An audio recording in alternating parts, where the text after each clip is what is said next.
While Russia was in turmoil during the early 20th century, a revolution helped several peasants claim power and leadership over what would become one of the largest empires that ever spanned the earth, forcing the Western powers to unite against a threat the world had never seen before.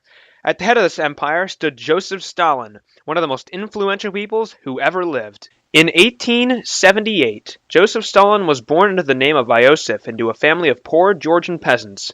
His face was scarred by smallpox at the age of 7, and at age 12 his arm was permanently damaged by a horse-drawn carriage. His father was a heavy drinker and regularly beat his wife. A year after his arm injury, Joseph was accepted into school, where he excelled. After graduating, he was awarded a scholarship to the Orthodox Seminary of Tiflis. While attending college, he and his colleagues read forbidden communist and Marxist texts, most notably ones by Vladimir Lenin. He joined the Russian Social Democratic Labor Party at age 19, soon being involved with the Bolsheviks.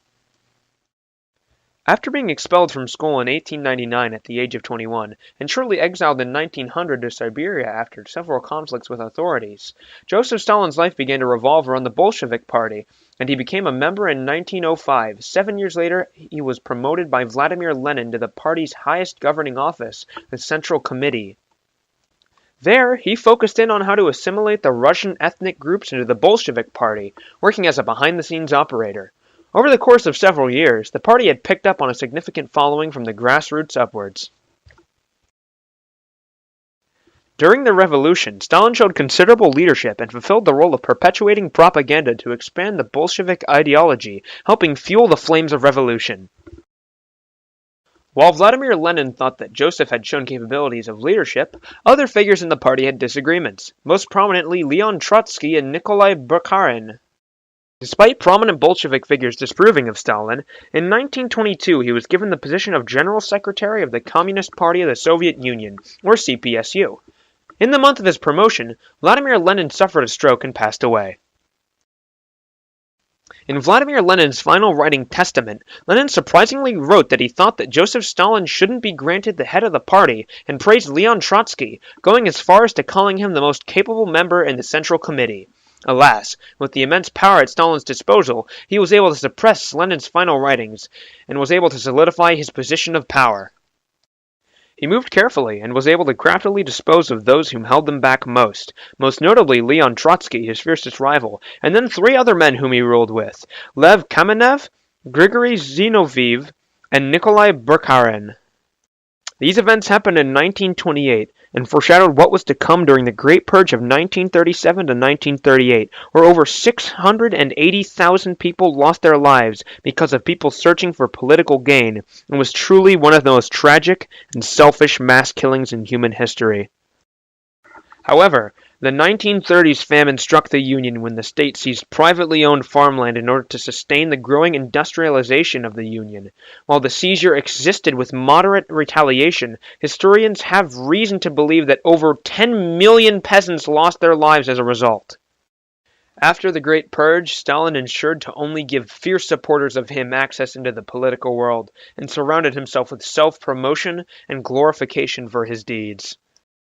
In 1939, a new threat had arisen from the West. Adolf Hitler and his Nazi regime had taken a foothold in German politics, and Hitler emerged as the head of the state. Hitler desired lands east of Germany as living space for German citizens, and Stalin complied by signing the Nazi-Soviet Non-Aggression Pact. The pact also divided Poland between Germany and Russia, which Stalin assumed would sate the German appetite for land. However, Stalin would be proven incorrect with the German invasion of Russia in 1941. Initially, the campaign went brilliantly for the Germans, who reached Moscow before winter. However, once winter hit, everything collapsed for the German army. Thousands died from disease and starvation between late 1941 and early 1942. Seizing this chance as a way to rally the Russian public, Stalin called upon patriotism and was able to defeat the German forces in 1943 during the siege of Stalingrad. Soon afterwards, Stalin advanced his troops through Central Europe and seized Berlin, defeating the German forces and ending the war in the West. After the defeat of the Germans in 1945, Stalin seized all land east for the Soviet Union to act as buffer states against Western attacks, and divided Germany between the two halves, east and west. West having a free capitalistic market governed by the US, Britain, and France, and the East being governed by the USSR. In 1949, the Soviet Union successfully tested their first nuclear device, and struck up an alliance with China after their civil war had ended. A year later, the Korean War began, which consisted of the two countries of the peninsula backed with support from their allies, Southern capitalism and Northern communism. Just several years ago, after 1945 and the splitting of the countries, they had been able to coexist peacefully. 3 years after the beginning of the Korean War, it ended with the peninsula still split. During the same year, Joseph Stalin passed away on March 3, 1953, from a brain hemorrhage as a result of deteriorating health at the age of 73, over 30 years over the international average. Joseph Stalin's successor was Nikita Khrushchev, who worked on de-Stalinization of the USSR and led his country through the scariest times of the Cold War. In 1959, Khrushchev toured the United States with President Eisenhower, which eased the tension of the Cold War. But that tension was quickly replaced when a U.S. spy plane was shot down in USSR territory in 1960. Eisenhower refused to apologize to Khrushchev, and the Soviet Union admitted it to be an act of espionage. The Berlin Wall was built a year later to divide the democratic West Germany and the communist East Germany. Joseph Stalin was able to divide people of the same race by a simple idea, and was also able to create extreme prejudice between ideological differences with the rise of McCarthyism in the United States, which inspired accusations against any American deemed suspicious enough of being a communist. In direct response to the Soviet Union growth, the Western Allies grouped together and formed the North Atlantic Treaty Organization, also called NATO. This was a direct counter to Stalin's Molotov Plan, which was a pro-Soviet organization formed after the conclusion of World War II. The Western NATO and the Soviet Union were near equals of differing ideologies, with the Soviets being less industrial and less economically developed than their Western counterpart. Joseph Stalin imprisoned millions of people and forever changed the landscape through his forced collectivization and communist ideologies. The main impact Stalin had on the world forever was the response he caused in the Western world.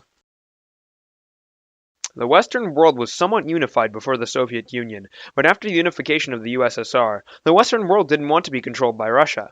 They quickly unified after World War II, and after the foundation of the United Nations, the Western Allies used their greater numbers to control this World Congress. The Western world wanted to contain the Soviet Union, and this wish caused many later wars, including the Vietnam and Korean Wars. The large rivalry between the USSR and the Western world, specifically the United States, that was caused by Joseph Stalin lasted until the early 1990s. There are still tensions left over from the rivalry, such as high tensions between the United States and the pro-Soviet president of Russia, Vladimir Putin. Repercussions from Stalin's atrocities are still visible, such as the permanent loss of millions of lives and the deaths of a large amount of many minorities, including the Chechens. The progress as well as the damage caused by Stalin can never be undone, from the rapid industrialization of the Soviet Union to the large amounts of gulags in which many died. From humble beginnings in Georgia to leading a world power to victory in the world's bloodiest war, Joseph Stalin will forever be remembered as the man that changed the world, forcing a third of the world to unify, and who changed the world from the past to the future.